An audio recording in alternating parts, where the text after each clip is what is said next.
আজকের রেসিপি হবে করলা উচ্ছে আর চিংড়ি মাছ। কেটে বেছে গুছিয়ে নেব। কাটতে বসে গেছি, কেটে বেছে আবার চলে আসব, সঙ্গে থাকবে। কাটা বাছা হয়ে গেছে, চলে এসেছি রান্নাঘরেতে।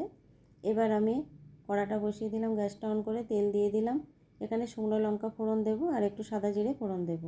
আর এখানে কিন্তু আমি একটু পেঁয়াজও কেটে নিয়েছি উচ্ছে আলুর সঙ্গে। পেঁয়াজটা দিলেও কিন্তু খেতে ভালো লাগে, একটু তিতোটা কম লাগে পেঁয়াজ দিলে। এবার আলু উচ্ছে পেঁয়াজটা তুলে দিয়েছি, দিয়ে বেশ অনেকটা সময় নেড়ে চেড়ে একটু ভেজে নিয়েছি। তারপরে লবণ হলুদ দিয়ে এখানে একটু কাটা চিংড়ি মাছটাও তুলে দিলাম, দিয়ে একটু নেড়ে ভেজে নেব। আর একটা এখানে আমি বাটা মশলা তৈরি করে নিয়েছিলাম, জিরে আদা আর সর্ষে বাটা মশলাটা তুলে দেবো। বাটি ধুয়ে একটু জল দিয়ে দেবো, দিয়ে আবার নেড়ে একটু কষিয়ে নেব। তারপরে জলটা দিয়েছি, দিয়ে এবার একটু ঢাকা চাপা দিয়ে কিছু সময় রান্না হতে দেব।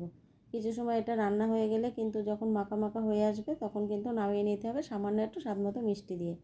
আর মিষ্টিটা কিন্তু আমি বেশিরভাগ তরকারিতে একটু আখের মিষ্টি ব্যবহার করি, কেননা চিনি কিন্তু অনেক ক্ষতিকারক। এই যে দেখো, একটু সামান্য আখের মিষ্টি দিলাম। রেসিপিটি কেমন হলো বন্ধুরা কমেন্টে জানিও, আর ভালো লাগলে লাইক কমেন্ট শেয়ার করে দেবে। এই যে ফুডটা নিয়ে নিয়েছি, এবার নামিয়ে নিলাম। গরমের দিনে একটু কিন্তু তিতো খেতে প্রথম পাতে বেশ ভালোই লাগে, আর খাওয়াও কিন্তু খুবই ভালো স্বাস্থ্যের পক্ষে। তিতো খাওয়া কিন্তু অবশ্যই দরকার, এই সময় কিন্তু গায়ে ঘা পাসা অনেক সময় হয়।